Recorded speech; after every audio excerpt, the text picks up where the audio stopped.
Graça e paz, querido. Que alegria ter você aqui conosco em mais uma aula do módulo 6. É isso aí, estamos no módulo 6, fases do crescimento. Que matéria tremenda, que matéria poderosa.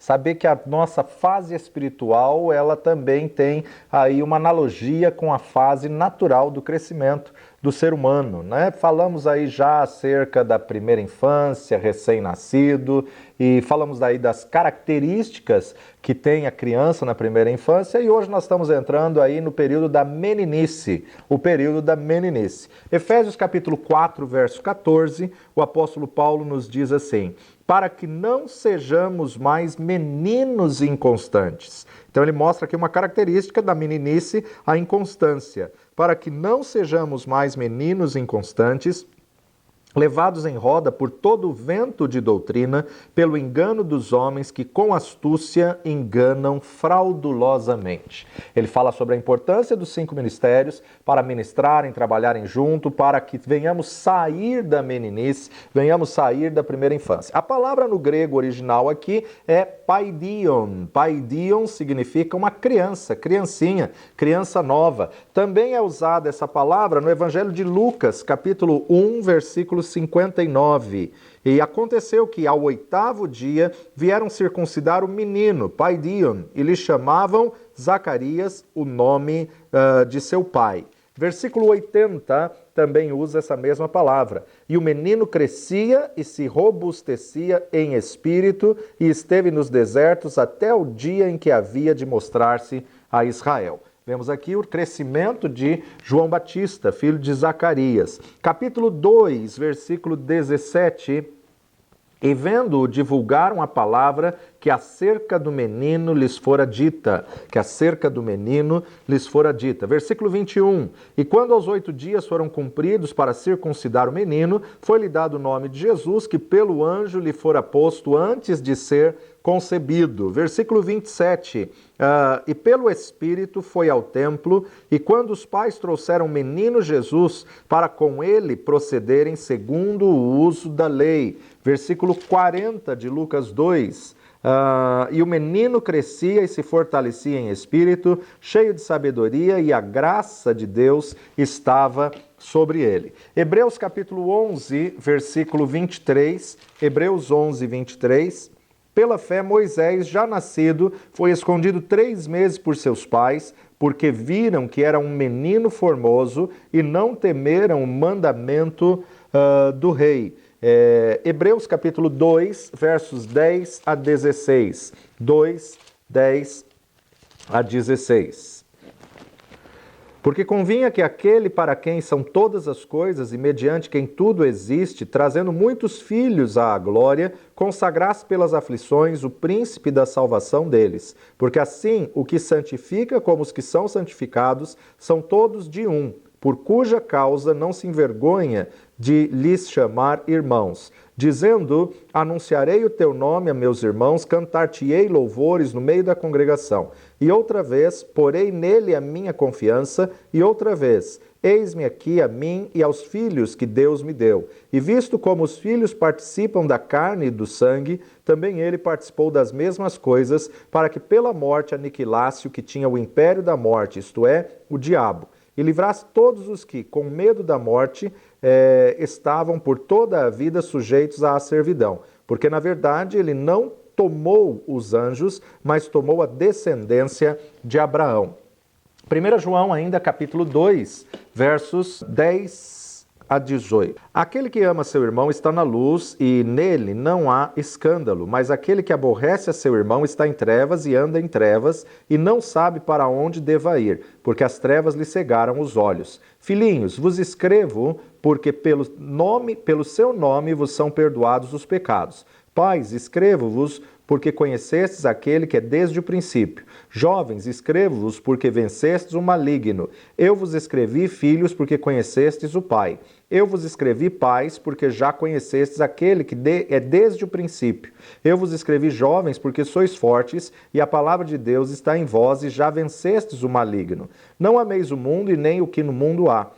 se alguém ama o mundo, o amor do Pai não está nele, porque tudo o que há no mundo, a concupiscência da carne, a concupiscência dos olhos, a soberba da vida, não é do Pai, mas do mundo. E o mundo passa e a sua concupiscência, mas aquele que faz a vontade de Deus permanece para sempre. Filhinhos, é já a última hora, e como ouvistes que vem o anticristo, também agora muito se tem feito anticristos, por onde conhecemos que é já a última hora. Então nós observamos aqui, há uma fase de crescimento, há uma fase de mudança, há uma fase onde nós vemos aí, encerra-se um ciclo, inicia-se outro ciclo. Quando a criança chega na fase da meninice, ela começa a comer a comida um pouco mais sólida, ela começa a comer a comida mais consistente. Isaías capítulo 28, versos 9 e 10.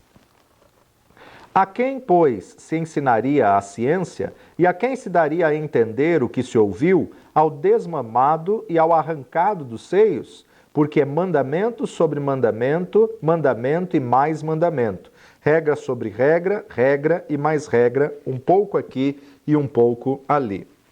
Lógico que há fases de infância, há fases da criança, e é preciso crescer, ir crescendo para adquirir conhecimento. E esse conhecimento, na verdade, nós observamos que ele é necessário. Isso aconteceu com todo ser humano e inclusive com o Senhor Jesus Cristo. Se nós voltarmos aqui para o texto de Lucas, Lucas capítulo 2, versículo 40 a 52. Evangelho segundo Lucas, capítulo 2, do 40 ao 52, nos diz assim: E o menino crescia e se fortalecia em espírito, cheio de sabedoria, e a graça de Deus estava sobre ele. Ora, todos os anos iam seus pais a Jerusalém à festa da Páscoa. E tendo ele já 12 anos, subiram a Jerusalém segundo o costume do dia da festa.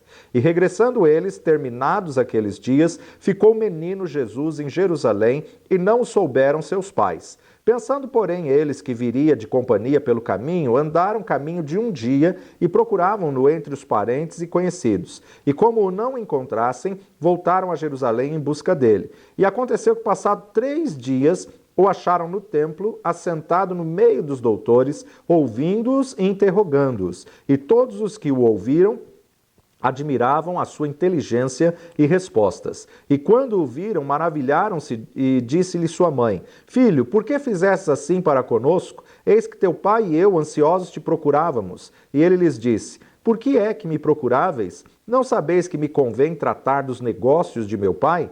E eles não compreenderam as palavras que lhe dizia. E desceu com eles e foi para Nazaré, e era-lhe sujeito. E sua mãe guardava no coração todas essas coisas. E crescia Jesus em sabedoria e em estatura e em graça para com Deus e com os homens. Jesus tinha um crescimento, não só em estatura, mas também na graça. E esse crescimento, na verdade, agora ele está com 12 anos, ele vai para a festa do Bar Mitzvah, ele vai para a festa que o pai dá na adolescência do filho, e a importância de nós observarmos que ele se interessa pelos negócios de Deus. Ele ficou na casa de Deus para poder conversar acerca das coisas do reino. Agora, temos que entender que as crianças têm pais, e esses pais, espiritualmente, também acontecem assim. Como temos falado até aqui, existe um paralelo da vida espiritual para com a vida natural. 1 de Coríntios, capítulo 4,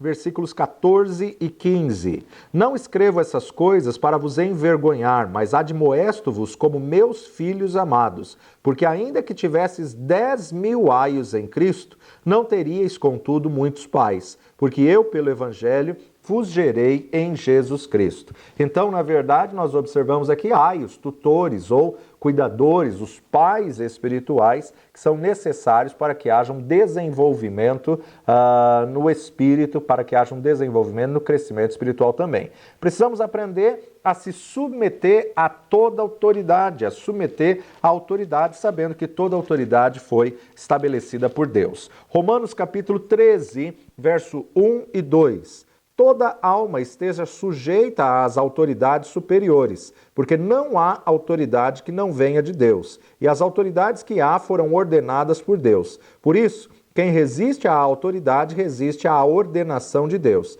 E os que resistem trarão sobre si mesmos a condenação. Hebreus capítulo 13, verso 17. Hebreus 13, 17. Obedecei a vossos pastores e sujeitai-vos a ele, porque velam por vossa alma como aqueles que hão de dar conta delas, para que o façam com alegria e não gemendo, porque isso não vos seria útil. Mais uma vez falando aqui sobre a importância de autoridades. Precisamos aprender a diferença, discernir entre o bem e o mal. Toda criança precisa de instrução. Como já falamos, toda criança nasce sem o senso latente definido e precisa ser definido pelos pais, precisa ser trabalhado, ensinado pelos pais. Provérbios de Salomão, capítulo 12, versículo 1. O que ama a correção, ama o conhecimento, mas o que aborrece a repreensão é um bruto. O que aborrece a repreensão é um bruto. Capítulo 13 de Provérbios, verso 1. O filho sábio ouve a correção do pai, mas o escarnecedor não ouve a repreensão. Desde o começo do livro de Provérbios de Salomão, Salomão já fala sobre a importância do conhecimento, a importância da sabedoria. Provérbios capítulo 1, versos 7 e 8. O temor do Senhor é o princípio da ciência. Os loucos desprezam a sabedoria e a instrução. Filho meu, ouve a instrução de teu pai e não deixes a doutrina da sua mãe. Ouves a instrução de teu pai e não deixes a doutrina da sua mãe. Então nós observamos algumas características da criança na fase da meninice. Uma delas é, na verdade, a inconstância ou a instabilidade. A instabilidade. É uma criança instável, aonde nós observamos que Tiago capítulo 1, versículos 5 e 6, e se algum de vós tem falta de sabedoria, peça a Deus, que a todos dá liberalmente, e não o lance em rosto, e ser-lhe-á dada. Peça-a, porém, com fé, não duvidando, porque o que duvida é semelhante à onda do mar, que é levada pelo vento e lançada de uma para outra parte. Então, na verdade, a instabilidade é a característica daquele que não é constante. Ou seja, não dá para depender de alguém que viva nessa inconstância. Não dá para depender de alguém que viva essa variação, essa flutuação, Tem gente que não sabe o que quer, Uma hora crê em Deus, outra hora não crê, e não existe neutralidade no mundo espiritual. Seja o vosso falar, sim, sim, e não, não. Tudo que passar disso é procedência maligna. Quando o profeta Elias vai confrontar os profetas de Baal, ele repreende justamente essa inconstância. 1 de Reis, capítulo 18, versículo 21. Então Elias se achegou a todo o povo e disse: até quando cocheareis entre dois pensamentos? Se o Senhor é Deus, segui-o, e se Baal, segui-o. Porém o povo não lhe respondeu nada. Isso também me faz lembrar a posição de Josué antes de morrer, a determinação que ele faz diante do povo, falando com o povo acerca da decisão dele e da sua casa. Josué capítulo 24, versículo 15. Porém, se vos parece mal aos vossos olhos servir ao Senhor, escolhei hoje a quem servais. Se os deuses a quem serviram vossos pais, que está da além do rio, ou os deuses dos amorreus, em cuja terra habitais. Porém, eu e a minha casa serviremos ao Senhor. Josué confronta aquela geração dizendo: escolhei hoje, toma uma decisão hoje, quem que vocês querem servir. E anos mais tarde, Elias faz o mesmo. Até quando vocês vão ficar cocheando entre dois caminhos, entre dois pensamentos? A criança na fase da meninice, nós não podemos depender dela, não se pode depender de uma vida espiritual que está na fase da meninice, como também da vida natural. São instáveis e são inconstantes. Como Tiago mesmo disse, e já lemos essa questão, o homem de coração dobre. Dobre o quê? Tem duas direções, duas visões, dois pensamentos. Vamos repetir aí, Tiago 1,8. O homem de coração dobre é inconstante em todos os seus caminhos. Deus é sempre o mesmo, nele não há sombra de variação e nem mudança. Nós temos que ser imitadores de Deus. As pessoas são inconstantes porque não conhecem o caráter de Deus e não sabem e não o reconhecem como Senhor da sua vida. Ele é poderoso. Não há por que desconfiar do nosso Deus, porque Ele é fiel. Ele deu a sua palavra, Ele zela em cumprir a sua palavra. O que precisamos é aprender a ouvir a voz dEle e, indubitavelmente, seguir a voz e a instrução dEle. Pedir a direção e obedecer incondicionalmente a direção que Ele nos deu. Isaías capítulo 26, verso 3. Isaías 26, 3. Tu conservarás em paz aquele cuja mente está firme em ti, porque ele confia em ti. Tu conservarás em paz aquele cuja mente está firme em ti, porque ele confia em ti. O homem que tem sua mente transformada pela palavra e sabe a quem serve, não precisa temer nada. Não precisa ficar ansioso, não precisa ficar com medo. A mente, ela é o maior campo de batalha e o diabo faz o ataque na mente. Satanás tenta lançar o ataque na mente. Arriscamos até a dizer que o maior campo pelo qual o diabo luta é a mente do cristão. Ou seja, se ele vencer a tua mente, ele te venceu. O diabo bombardeia a mente do homem para levá-lo a dois pensamentos, a dois caminhos, né? A dois extremos. Ou ao orgulho, que a palavra de Deus diz que precede a queda, ou então a autodepreciação, aquela pessoa que não acredita no poder de Deus na vida dela. E isso, qualquer um dos dois, é uma coisa que paralisa a vida da pessoa. Então nós temos que ser levados à maturidade, temos que ser levados ao crescimento espiritual, assim como o próprio apóstolo Paulo nos disse em Efésios 4,14, para que não sejamos mais meninos inconstantes, levados em roda por todo vento de doutrina, pelo engano dos homens que com astúcia enganam fraudulosamente. Muitos estão sendo levados por ventos de doutrina, por movimentos que passam, por movimentos que não deixa de ser apenas um vento. Mas o Senhor quer que você esteja firmado sobre a rocha, estabelecido sobre a rocha. O profeta Jeremias registra em Jeremias 31, verso 21 e 22. Ergue-te para ti, Marcos, levanta-te para ti, pirâmides. Aplica o coração à vereda, ao caminho em que andaste, regressa. Ó Virgem de Israel, regressa a estas tuas cidades. Até quando andarás errante, ó filha rebelde? Porque o Senhor criou uma coisa nova na terra. Uma mulher cercará um varão. Então nós observamos aqui o próprio profeta declarando: levanta, estabelece, põe para ti marcos, fundamentos, parâmetros, modelo. Assim como Paulo mesmo disse, sede meus imitadores, porque eu sou de Cristo. Então, todo novo convertido, ele precisa de um referencial humano, ele precisa de alguém que ele possa ver, se espelhar e imitar. Por outro lado, também a fase da meninice tem uma característica que eles são impressionáveis. O que é uma criança impressionável?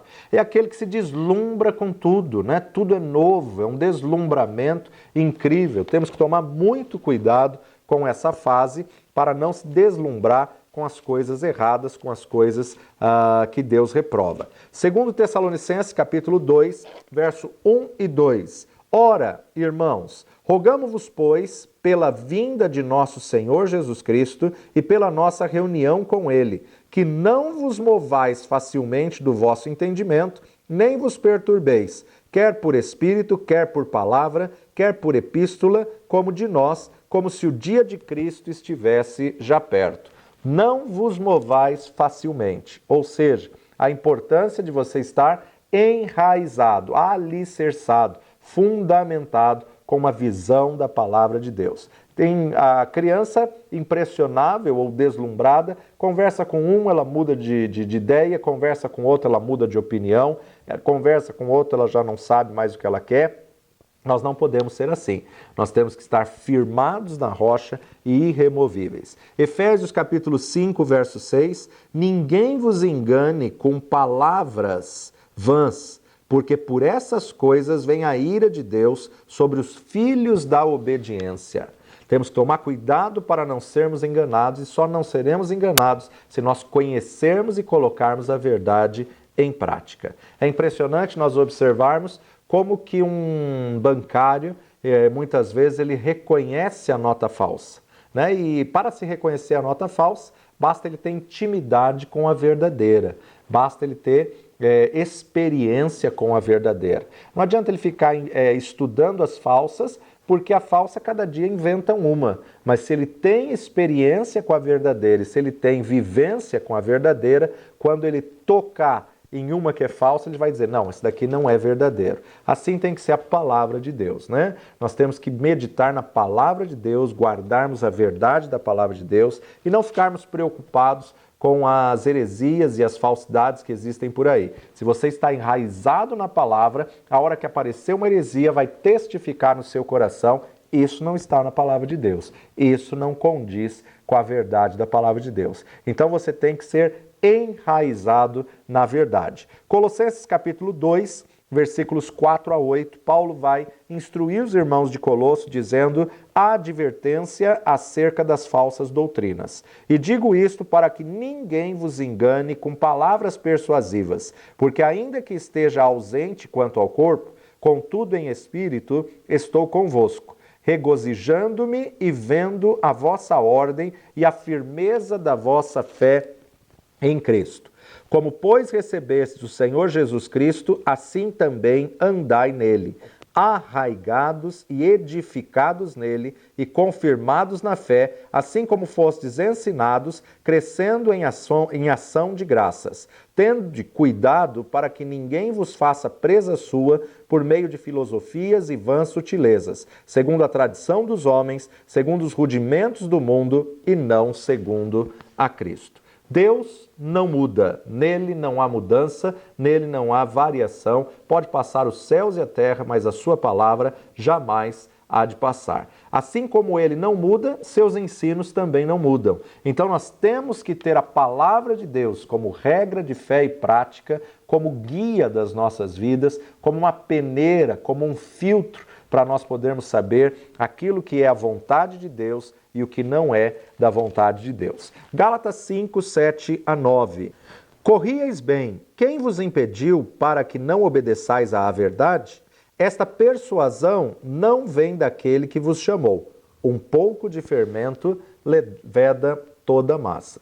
Ou seja, porque ele não continuou na visão em que ele foi ensinado, porque ele não continuou no fundamento, na direção que ele recebeu, então, na verdade, ele foi reprovado. Corrieis bem, mas quem vos impediu para que não obedeçais à verdade? E não precisa de muito, né? Basta uma pitadinha de fermento, vai contaminar, vai levedar toda a massa. Outra característica da criança na fase da meninice é que ele tem pouca fidelidade. Ele tem pouca fidelidade, ou seja, ele dá a palavra que vai fazer e de repente chega alguém com outro convite mais apetitoso, mais atraente, e ele logo volta atrás na sua palavra. 1 de Coríntios, capítulo 4, verso 1 e 2.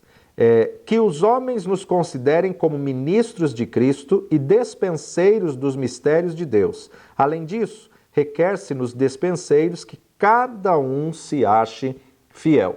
Requer-se dos despenseiros que cada um se ache fiel. Precisamos ser considerados fiéis diante de Deus e diante dos homens, visto que, na verdade, o Senhor vai medir a nossa fidelidade. O Senhor vai ver se você foi fiel àquilo que você recebeu de chamado do Senhor. As pessoas precisam ver a fidelidade em nós, caráter de Deus, a imagem e semelhança de Cristo. Você precisa honrar a palavra que você deu, honrar a palavra dada.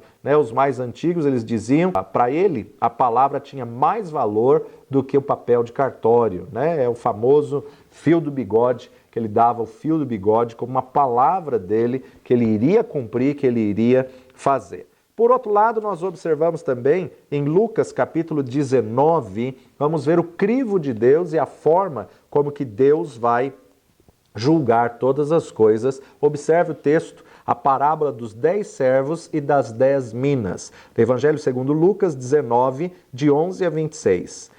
E ouvindo eles estas coisas, ele prosseguiu e contou uma parábola, porquanto estava perto de Jerusalém e cuidavam que logo se havia de manifestar o reino de Deus. Disse, pois, certo homem nobre partiu para uma terra remota, a fim de tomar para si um reino e voltar depois. E chamando 10 servos seus, deu-lhes 10 minas e disse-lhes, negociai até que eu venha. Mas os seus concidadãos aborreciam-no e mandaram após ele embaixadores, dizendo, não queremos que este reine sobre nós. E aconteceu que, voltando ele, depois de ter tomado o reino, disse que lhe chamassem aqueles servos a quem tinham dado o dinheiro, para saber o que cada um tinha ganhado e negociando.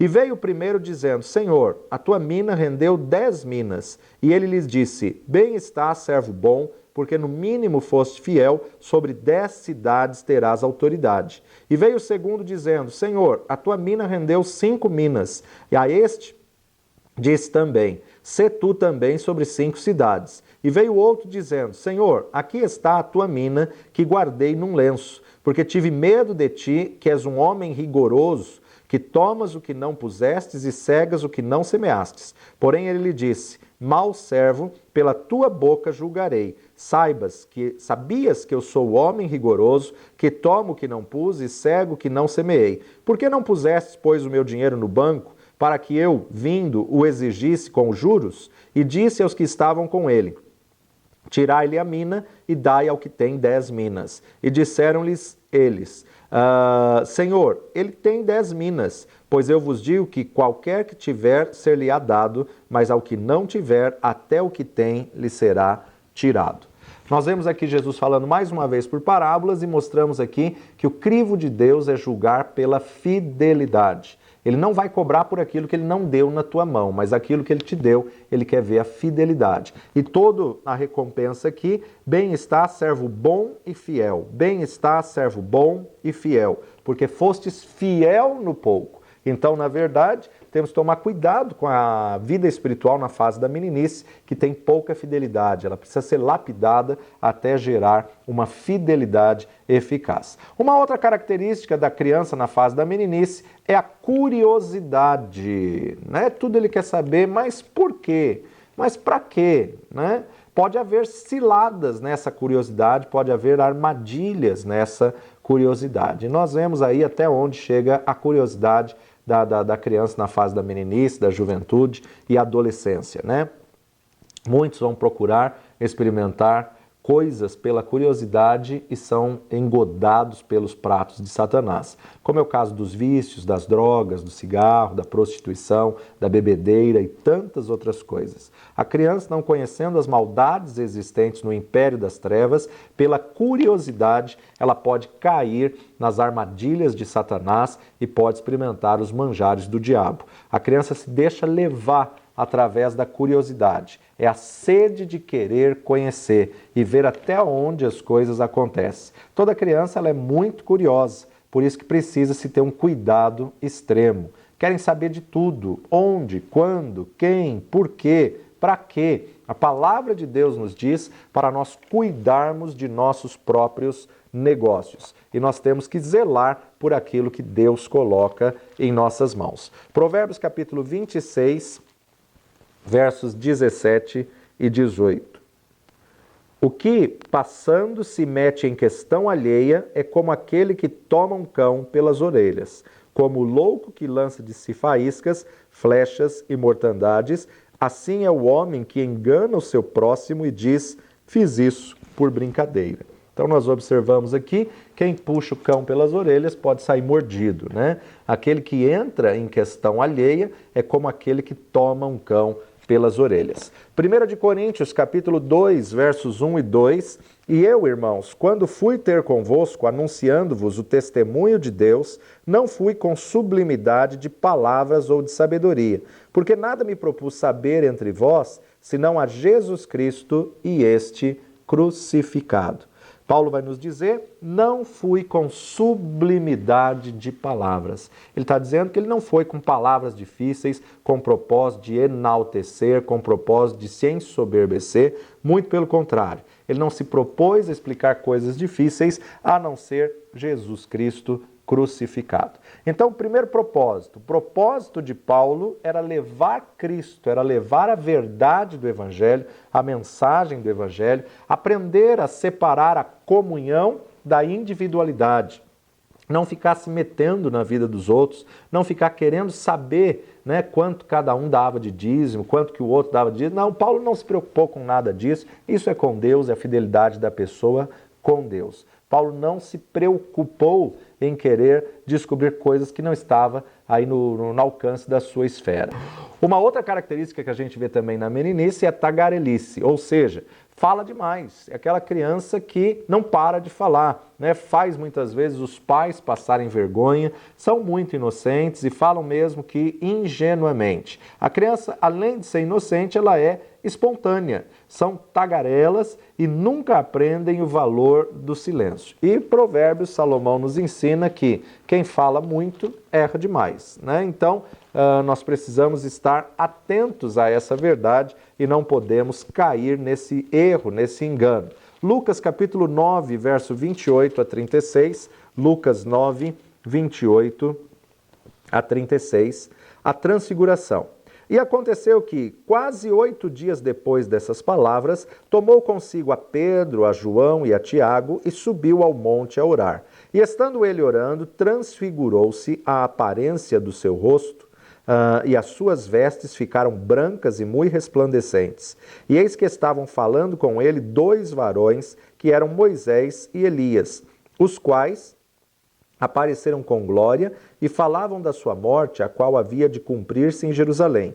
E Pedro e os que estavam com ele estavam carregados de sono, e quando despertaram, viram a sua glória e aqueles 2 varões que estavam com ele. E aconteceu que, quando aqueles se apartaram dele, disse Pedro a Jesus: Mestre, bom é que nós estejamos aqui e façamos 3 tendas, uma para ti, uma para Moisés e uma para Elias, não sabendo o que dizia.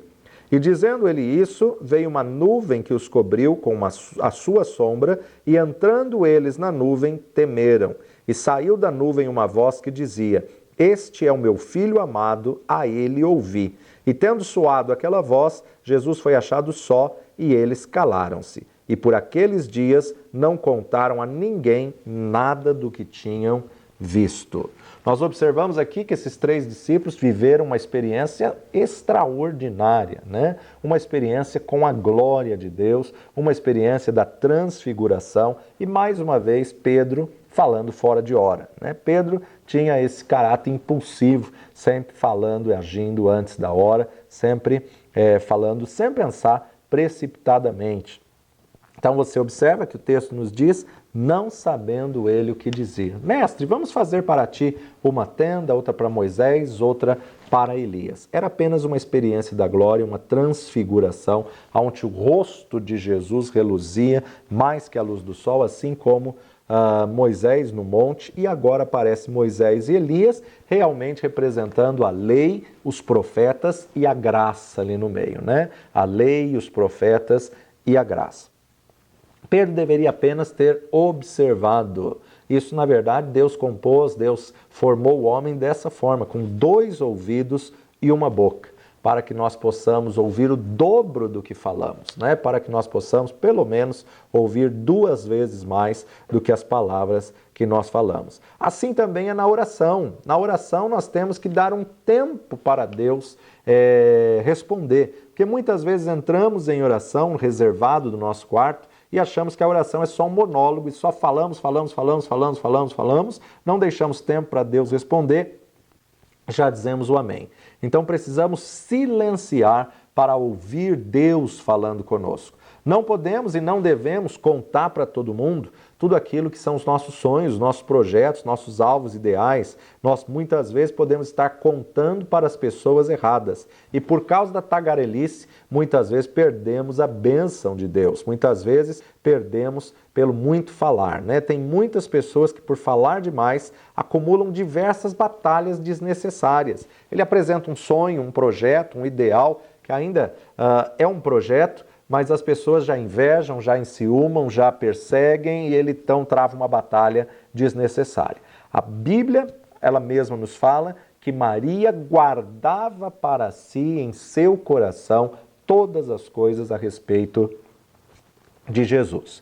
Tem muita coisa que não é para ser dita, tem muita coisa que não é a hora de se falar e outras que só devem ser ditas a pessoas de confiança. Nem tudo aquilo que Deus te mostra é para você falar. Tem muitas coisas que é para você orar, tem muitas coisas que é para você compartilhar apenas com pessoas de fé e confiança e muitas coisas para você falar só com a pessoa a quem Deus te mostrou. Assim também nos sonhos. Sonhos que vêm muitas vezes naturais, né? Então nem todo sonho é um sonho profético. Nós temos que aprender a discernir de Deus aquele que é profético e aquele que não é profético.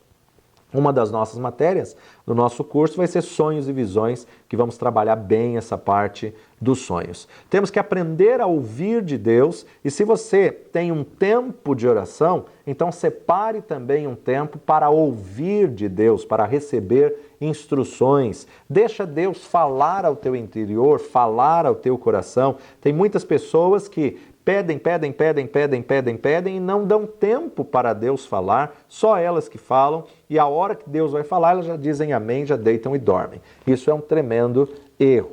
E muitos outros que falam sem pensar. Eclesiastes capítulo 5, versos 3 a 7.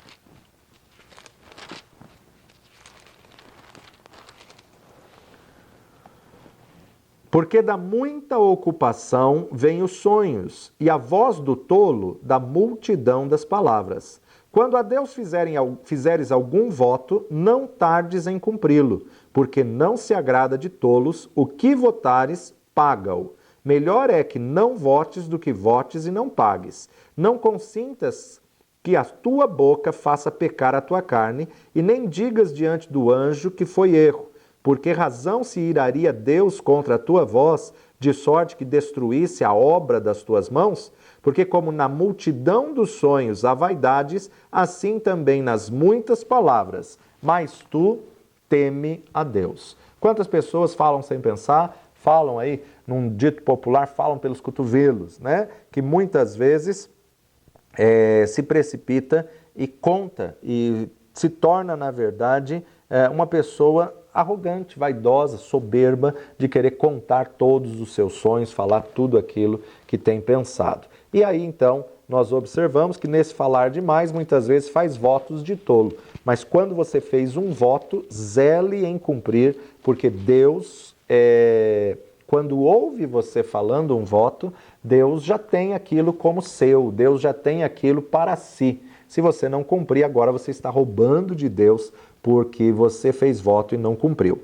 Provérbios capítulo 10, verso 19 nos diz: na multidão de palavras não falta transgressão, mas o que modera os seus lábios é prudente. O que modera os seus lábios é prudente. Salomão fala até que até o tolo, quando ele se cala, se torna sábio. Então nós temos que aprender a ter domínio da nossa língua e temos que esperar o momento certo para falar. Por quê? Grande parte dos pecados vem através da boca, vem através da fala. E quem fala muito comete muitos erros, como por exemplo, a maledicência. A maledicência é um dos pecados da fala, ou seja, é aquela pessoa que fala mal da outra pessoa na ausência dela. Essa pessoa se torna então uma acusadora. E é terrível ter um acusador onde não há defesa, só acusação, acusação, acusação. E muitas vezes nem acusação em si, mas só o fato de falar para a pessoa: olha, eu vi você andando com fulano, eu só te digo uma coisa, toma cuidado com ele. Não falou nada de errado, não falou nada mal, mas colocou dúvida no coração da pessoa. A maledicência, na verdade, é você falar mal de alguém na ausência dessa pessoa. Quem é o acusador? Satanás. E Satanás não precisa de ninguém fazendo o papel dele, porque ele já faz muito bem o papel dele. Então, não permita ou não deixe pessoas chegarem até você com maledicência, né? Então, nós temos que tomar muito cuidado quanto à nossa boca e refrear a nossa boca, dominar a nossa boca. Nos últimos dias, vai ter muito maledicência. Paulo já nos alertou acerca disso. O espírito de Jezabel, falado em Apocalipse, falado por João, que levanta pessoas para perseguir a palavra de Deus, para perseguir os profetas, para tentar calar a voz profética, e um espírito de insubmissão, né? Um espírito de rebelião, caluniadores se levantando para fazer calúnias dos servos de Deus. A palavra acusador no original em grego é a mesma palavra para diablo, ou seja, o acusador é aquele que faz o que o diabo gosta. O acusador é aquele que faz o papel de Satanás. Apocalipse capítulo 12, versos 8 e 9. Mas não prevaleceram, nem mais o seu lugar se achou nos céus. E foi precipitado o grande dragão, a antiga serpente, chamada o Diabo e Satanás, que engana todo o mundo. Ele foi precipitado na terra e os seus anjos foram lançados com ele. O acusador, né? Ele chega diante de Deus para poder acusar a Jó. Tu vistes teu servo Jó? De onde vens? Veio de passear a terra e rodear por ela, e ele vem então, Jó te serve porque o Senhor dá muitos bens a ele, te serve por interesse, né? Segundo de Timóteo, capítulo 3, versículos de 1 a 3, segundo Timóteo, capítulo 3, versos de 1 a 3, Paulo nos diz assim: sabe, porém, isto, que nos últimos dias sobrevirão tempos trabalhosos, porque haverá homens amantes de si mesmos, avarentos, presunçosos, soberbos, blasfemos, desobedientes a pais e mães, ingratos, profanos, sem afeto natural, irreconciliáveis, caluniadores, incontinentes, cruéis, sem amor para com os bons, traidores, obstinados, orgulhosos, mais amigos dos deleites do que amigos de Deus, tendo a aparência de piedade, mas negando a eficácia dela. Destes, afasta-te. Então fomos aí até o versículo 5, aonde nós observamos caluniadores, né? Pessoas aí irreconciliáveis, incontinentes, cruéis, obstinadas. E o conselho de Paulo é: afasta-te. Por quê? Porque gera a maledicência. E tudo aquilo que gera maledicência, na verdade, cai no espírito de manipulação de Jezabel. Jezabel, com todo aquele espírito de manipulação, domínio, soberba, ela faz uma intimidação, né? Então, a situação muito grave. Nós observamos que Miriam, a irmã de Moisés, ela contraiu lepra só por fazer um comentário. Moisés se casou com uma mulher de outro lugar, uma mulher cuxita, Moisés nem se casou com alguém do nosso arraial, nem se casou com alguém da nossa tribo, e ele acha que Deus só fala com ele. E ali então o Senhor pesou o conserto e o juízo sobre Miriam, sobre Arão. O arraial inteiro parou simplesmente pelo comentário. Não havia nada na lei que era proibido se casar com mulheres de outros lugares, mas havia um costume, uma tradição, e aí Miriam faz esse comentário acerca de Moisés ter quebrado esse costume, essa tradição, e a mão de Deus pesa sobre ela, e Moisés teve que interceder por ela para ela não morrer com aquela lepra. Provérbios capítulo 6, verso 16 a 19. Estas 6 coisas aborrece o Senhor, e a 7ª a sua alma abomina: olhos altivos e língua mentirosa, e mãos que derramam sangue inocente, e coração que maquina pensamento viciosos, e pés que se apressam a correr para o mal, e testemunha falsa que profere mentiras, e o que semeia contendas entre os irmãos. Então, na verdade, as 6 coisas aborrece ao Senhor: olhos altivos, língua mentirosa, mãos que derramam sangue inocente, coração que maquina pensamentos viciosos e pés que se apressam a correr para o mal. e testemunha falsa que profere mentiras. Essas 6 coisas aborrece ao Senhor. Mas a 7ª, a sua alma abomina. O quê? Aquele que semeia contendas entre os irmãos. E semear contenda entre os irmãos, na verdade, nós vamos observar que vai trazer uma consequência muito terrível. Por quê? Porque é através da fala, é através da língua. Então nós temos que tomar muito cuidado com a maledicência, tomar muito cuidado com comentário malicioso, né? Um comentário que vai fazer e não vai edificar ninguém. Então cale-se, né? Melhor você ficar calado e não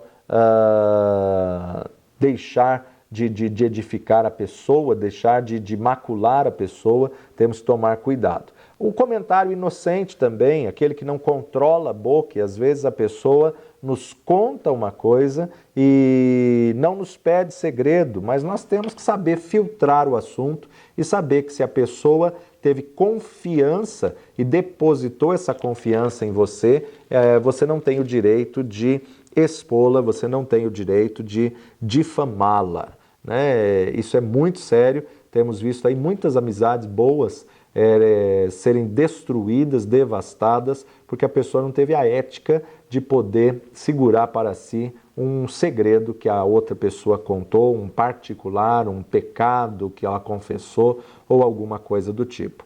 Não é tudo que nos contam que nós podemos sair falando por aí, mesmo que não se peça segredo ou não. Provérbios capítulo 10, verso 14, os sábios escondem a sabedoria, mas a boca do tolo é a destruição.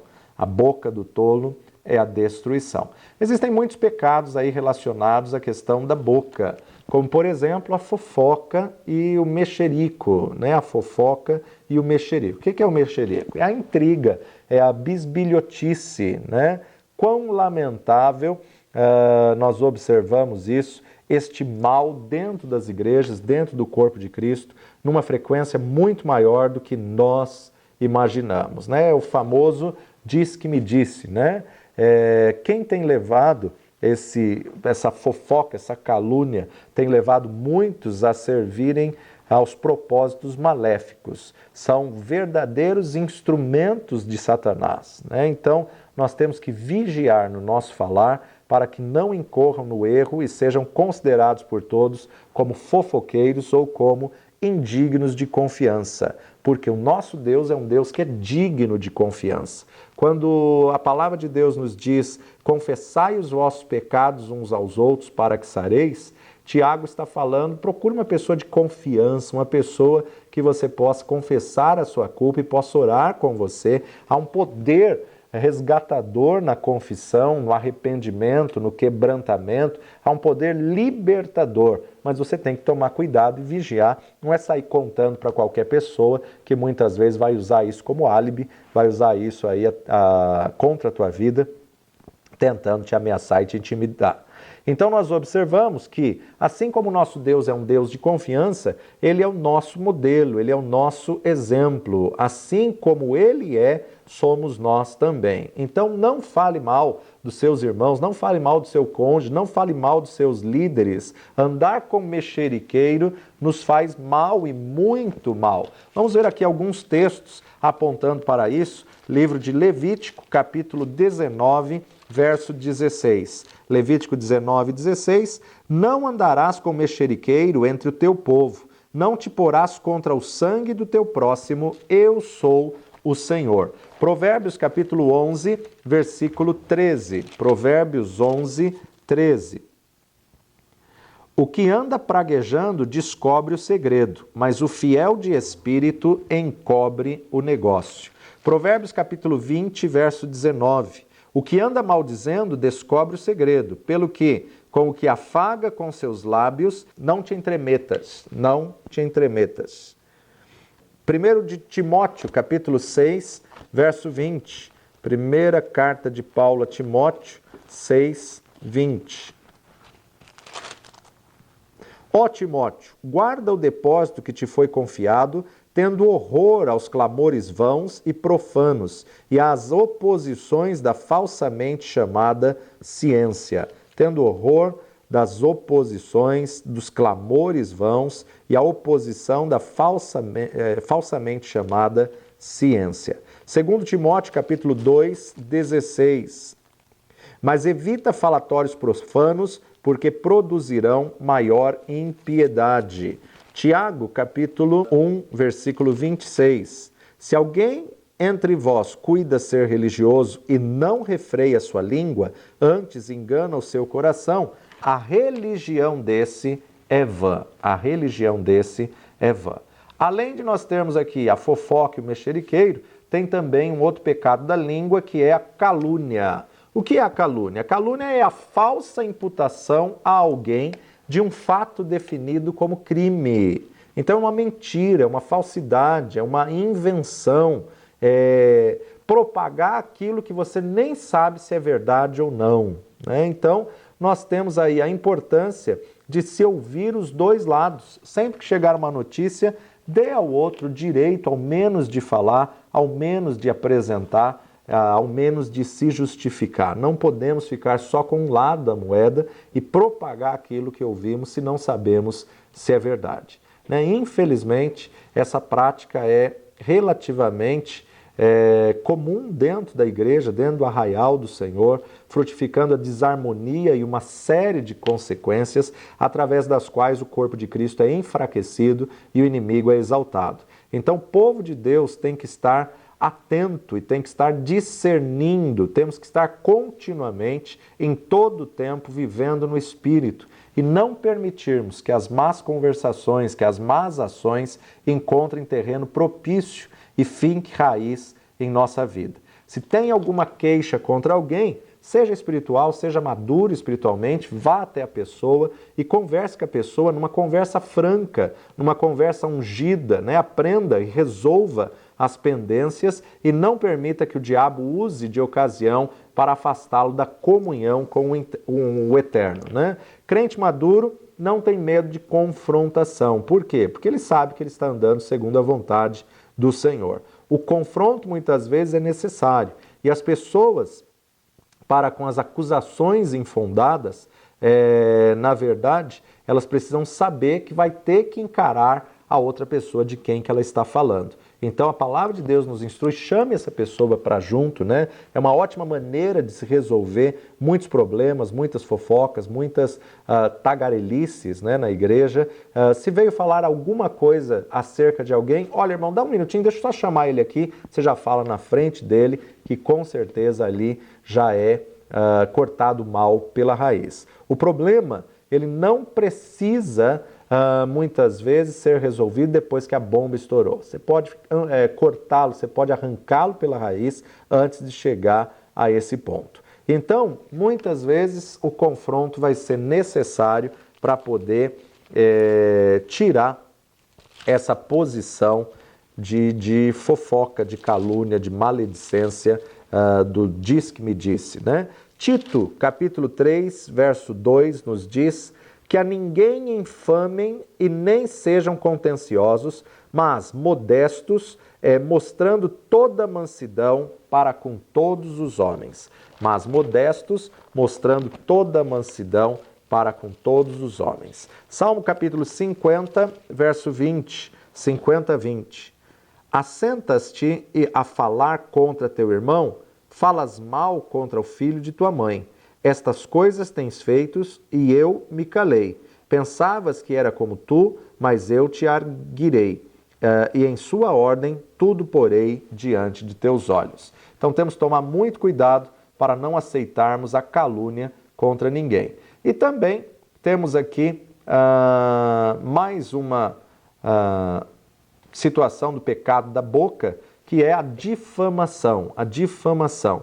Difamação é você tirar a boa fama que a pessoa tem ou tirar o crédito que a pessoa tem. É levar ao outro a desacreditar de alguém publicamente. Desacreditar publicamente. Isso é infamar, difamar, detrair, imputar a alguém um fato concreto e circunstanciado, ofensivo de sua reputação, conquanto não definido como crime, né? Quando é definido como crime, é calúnia. Quando não é definido como crime, mas você tira a boa fama, isso é difamação. Falar mal, detrair. O ato de difamar, lamentavelmente, também é visível entre os crentes. A satisfação de muitos é ficar observando a vida alheia e ficar destacando os erros. E é prazeroso para estes falar da vida do próximo, né? Falam do líder, falam da autoridade, falam do pastor, falam dos presbíteros, falam dos diáconos, falam dos intercessores, falam dos recém-convertidos, dos irmãos que acabaram de chegar, falam de toda forma, né, dos mais afortunados, assim também como falam das autoridades, falam dos políticos, falam do padrão, do patrão e muito mais, né? Enfim, tudo é motivo para difamar, tudo é motivo para apontar e falar de alguém. Estes são os que semeiam discórdia entre os irmãos e são dignos da condenação eterna. Se você tem queixa contra uma autoridade, queixa contra um pastor, vai e conversa com ele, vai e se apresenta diante dele, porque em muitos casos é apenas uma má interpretação e você deixa esse gigante silencioso crescer dentro de si. Haja assim com todos os irmãos, não só como pastores ou autoridades, mas haja assim com todos os irmãos. Não crie um preconceito e não propague uma difamação, quando na verdade você não sabe o motivo real, a verdade real. Então converse como espirituais, isso é o que Paulo nos instrui. Vamos ler de novo esse texto de 2 Timóteo 3, de 1 a 5. Sabe, porém, isto, que nos últimos dias sobrevirão tempos trabalhosos e difíceis, porque haverá homens amantes de si mesmos, avarentos, presunçosos, soberbos, blasfemos, desobedientes a pais e mães, ingratos, profanos, sem afeto natural, irreconciliáveis, caluniadores, incontinentes, cruéis, sem amor para com os bons, traidores, obstinados, orgulhosos, mais amigos dos deleites do que amigos de Deus, tendo a aparência de piedade, mas negando a eficácia dela. Destes, afasta-te. Tiago capítulo 4, versículo 11. Tiago 4, 11. Irmãos, não faleis mal uns dos outros. Quem fala mal de um irmão e julga seu irmão, fala mal da lei e julga a lei. Se tu julgas a lei, já não és observador da lei, mas juiz. 1 de Pedro 2, 1. Deixando, pois, toda malícia e todo engano e fingimentos e inveja e todas as murmurações, desejai afetuosamente como meninos novamente nascidos o leite racional, não falsificado, para que por ele vades crescendo, se é que já provastes que o Senhor é benigno. Salmo 101, verso 5. Salmo 101, verso 5.